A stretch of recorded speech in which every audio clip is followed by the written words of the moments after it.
I am 67 years old, and I'm holding something that proves my marriage is dead. Not papers, not a signature, just a phone, a single word, okay.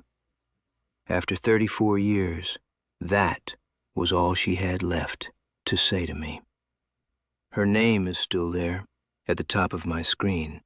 The same contact photo, the same number, unchanged, but everything else is gone. Last seen 3 months ago. That small line hurts more than anything because it tells me she is still out there, still living, just not with me anymore. I open that chat every night, not because I expect a message, but because I don't know how to let go. I scroll up slowly and I watch our marriage disappear in reverse.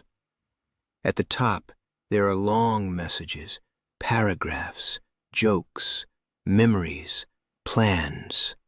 You can feel two people trying, two people who still cared. Then it changes. The messages get shorter. Replies become delayed. Excuses appear. Busy.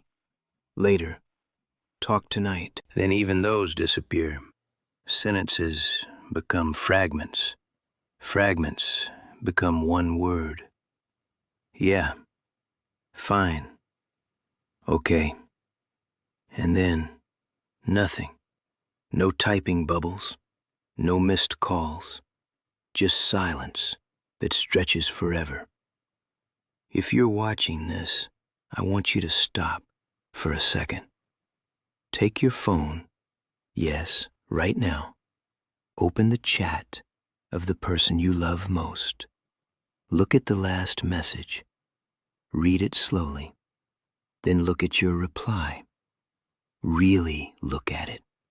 Because one day, that message might be the last proof that you ever had something real.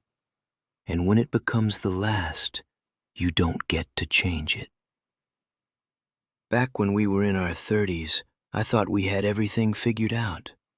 We didn't talk much, but I told myself that's what real love looks like. No need for constant attention. No need for endless conversation. We were adults. We had responsibilities. Bills, children, careers. Talking could wait. Connection could wait. There would always be time later, right?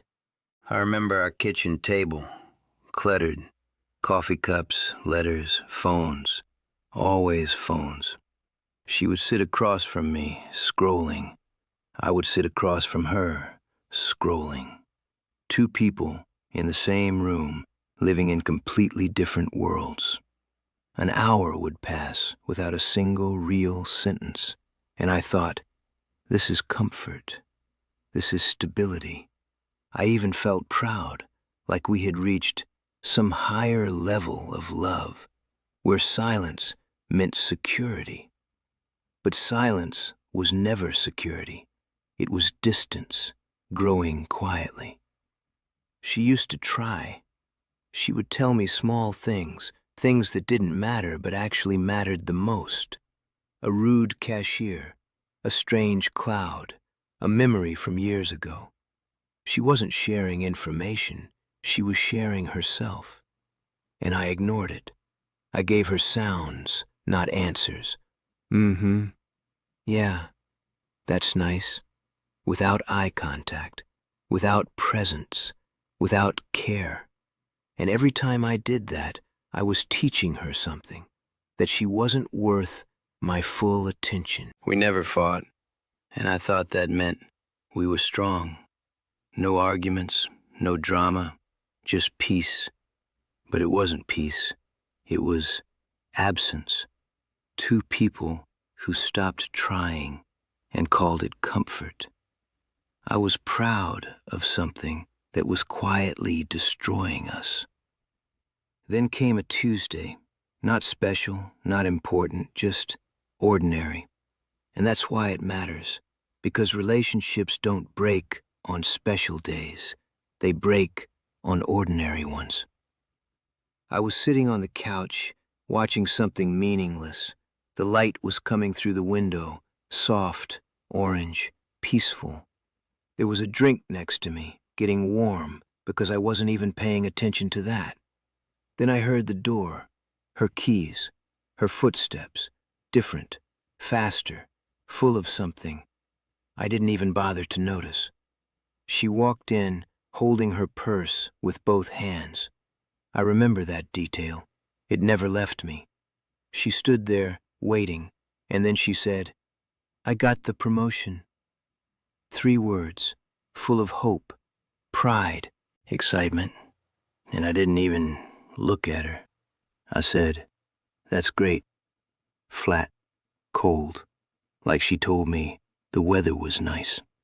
And then I went back to my screen. She didn't argue. She didn't complain. She just stood there for a few seconds, and then she walked away.